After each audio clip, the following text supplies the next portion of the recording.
안녕하십니까. 세상 읽어주는 남자 이상훈입니다. 오늘은 인텔에 대해서 한 말씀 드리겠습니다. 지난 시간에 인텔 발표를 개괄적으로 짚어봤습니다. 이번 시간에는 인텔이 파운드리 진출을 선언했는데 얼마나 팹리스들이 인텔에 칩을 맡길까라는 주제로 구체적으로 한번 따져보겠습니다. 개인적으로는 인텔의 파운드리 성공 가능성은 낮다고 봅니다. 개발 중심 회사고 공급자 중심 회사인 인텔의 조직 문화가 서비스 업종인 파운드리와 거리가 멀다는 게 인텔의 성공 가능성을 낮게 보는 근본적인 이유입니다. 예를 들어서 고객이 필요로 하는 IP에 대한 고민 같은 그 고객의 가려운 곳을 긁어주겠다는 의지가 파운드리는 있어야 합니다. 이 서비스 마인드가 더 필요하다는 뜻입니다. 그래서 인텔과는 태생적으로 맞지 않는다는 생각입니다. 그럼 기술적으로 구체적으로 한번 따져보겠습니다. 인텔은 자신의 칩을 직접 설계해서 자신의 팹에서 그간 만들어 왔습니다. x86 IP를 이용해서 말이죠. 앞으로 인텔이 다른 팹리스의 칩도 만들겠다는 얘기는 자신의 IP뿐만 아니라 ARM IP 등 다른 회사의 IP로도 설계된 각종 칩을 만든다는 얘기입니다. 인텔 입장에서는 자신의 팹에 ARM IP 같은 것도 심어 놓아야 합니다. 인텔을 뺀 대다수 팹리스가 쓰는 IP가 바로 ARM IP이기 때문에 인텔도 이런 것을 자기 공정에서 갖춰야 합니다. 사실 그 IP는 소프트웨어로 되어 있습니다.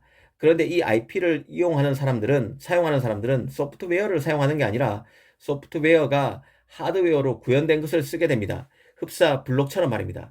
인텔은 자신의 팹 안에 공정에서 이런 하드웨어로 구현된 각종 IP를 테스트해서 안정화가 돼야 이 IP를 레고 블록처럼 쓸 수 있게 됩니다. 이 팹 안에서 테스트하고 만들어 봐야 한다는 뜻입니다.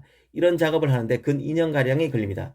이 팹의 외형을 짓고 장비를 들여와서 세팅하고 이런 각종 IP를 테스트해서 공정 안에 갖춰놓기까지 4, 5년은 좋게 걸릴 것입니다.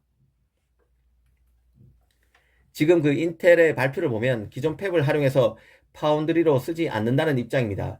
200억 달러, 하나로 23조 원을 들여 짓는다는 새 애리조나 팹도 자신의 7나노 칩을 만드는데 거의 다 쓴다고 가정할 경우 다른 팹리스를 위해 만들 팹은 또 새롭게 지어야 합니다. 인텔은 미국, 유럽에 신규 팹을 만들어서 파운드리로 활용한다는 보관을 밝혔는데요. 사실 신규 팹이나 기존 팹이나 장비 구성 등은 똑같습니다.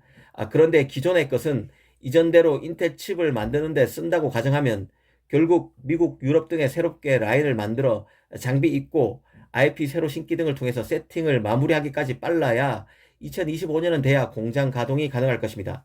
그것도 공장을 지을 미국, 유럽 등과 공장 유치에 따른 세부 계약 등의 협상이 일사천리로 잘 된다는 가정 하에서나 그렇습니다. 인텔이 파운드리 사업 진출을 선언했지만 상당한 시간이 걸릴 수밖에 없다는 뜻입니다. 그리고 공장을 지어도 잘 되는 것은 또 다른 차원의 얘기입니다. 인텔이 ARM IP 등을 자신의 팹 안에 갖춰 놓는 것만 필요한 게 아닙니다. 시놉시스, 케이던스 등이 강자로 있는 설계 툴인 EDA 툴이나 업계 표준 프로세서 개발 키트, 흔히 PDK라고 하는데요. 이런 것도 손봐야 합니다. PDK는 프로세서 디자인 키트입니다. 인텔만의 PDK입니다. 인텔은 설계할 때 공정 정보를 반영해서 설계하는 것을 말하는데요. 인텔 공정은 인텔만 쓰고 있습니다. 즉 인텔만의 PDK입니다. 이런 것도 더 표준화해야 합니다. EDA 툴 같은 경우도 사실상 업계에서는 TSMC가 쓰는 게 표준으로 보시면 됩니다. 삼성 입장에서도 TSMC와 유사하게 만들어 팹리스가 왔다 갔다 할 수 있도록 조치했습니다. 인텔이 파운드리 사업을 한다는 얘기는 이런 EDA 툴도 자신만의 EDA 툴을 보다 범용화된 툴로 버전업 한다는 얘기를 내포한다고 보시면 됩니다. 이 자신만의 칩을 폐쇄적으로 만들다가 다른 회사 칩을 만든다는 것은 이처럼 복잡하고 성가신 작업을 동반하는 것입니다. 이 파운드리로 성공하려면 R&D 비용 증가, 툴 비용 증가, 운영 비용 상승 등 반도체 제조 규모를 자체 제품 이상으로 확대해야 합니다. 그래서 조직 문화의 대변혁이 없으면 어렵다고 하는 것입니다. 이걸 잘 아는 인텔이 파운드리 진출을 선언한 것은 파운드리에서 크게 성공하기보다는 어차피 신규 팹을 만들어야 하는 현재 상황에서 정부 보조금 등을 가급적 많이 타기 위한 전략적 선택이 작용했다고 보는 것입니다. 더구나 인텔은 파운드리를 통해서 저가 칩을 만들 생각이 없다는 것도 발표를 통해 드러냈습니다. 이 첨단 칩만 만들겠다는 것입니다. 다르게 말하면 지금 공급 부족이 심각한 내연 기관차에 들어가는 8인치 편용 칩은 거들떠 보지 않겠다는 뜻입니다. 다만 인텔은 미국 군수용 칩도 만들어야 하기 때문에 구식 라인을 상당 기간 유지하기는 할 것입니다. 하지만 인텔의 기본 입장은 명확합니다. 앞으로 고부가가치 칩 위주로 내부 생산을 할 것이고 이는 파운드리 사업에도 적용되는 원칙입니다. 중부가 저부가 중심 칩은 가급적 그 삼성, TSMC, UMC 등에 맡긴다는 것입니다. 그럼 이 지점에서 한번 생각해 보겠습니다.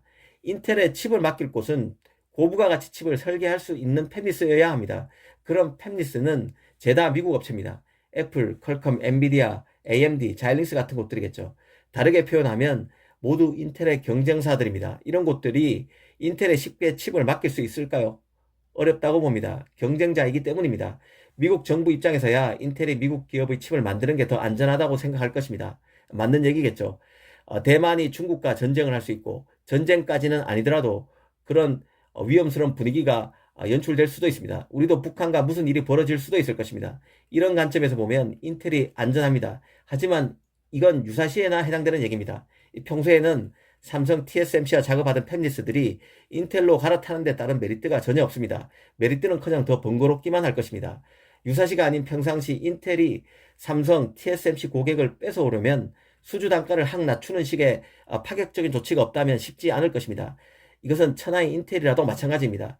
파운드리 시장의 초심자라면 자존심을 버려야 합니다. 그걸 인텔이 해낼 수 있을지 의문입니다.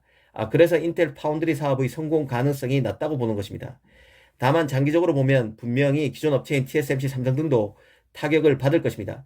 특히 그 TSMC가 확실히 타격을 받을 것으로 봅니다. 고객이 다양한 만큼 불가피한 결과라고 봅니다. 오늘 이 시간에는 팹리스가 인텔에 칩을 맡길까라는 주제로 짚어봤습니다. 다음 시간에도 주제별로 인텔 발표를 더 따져보겠습니다. 감사합니다.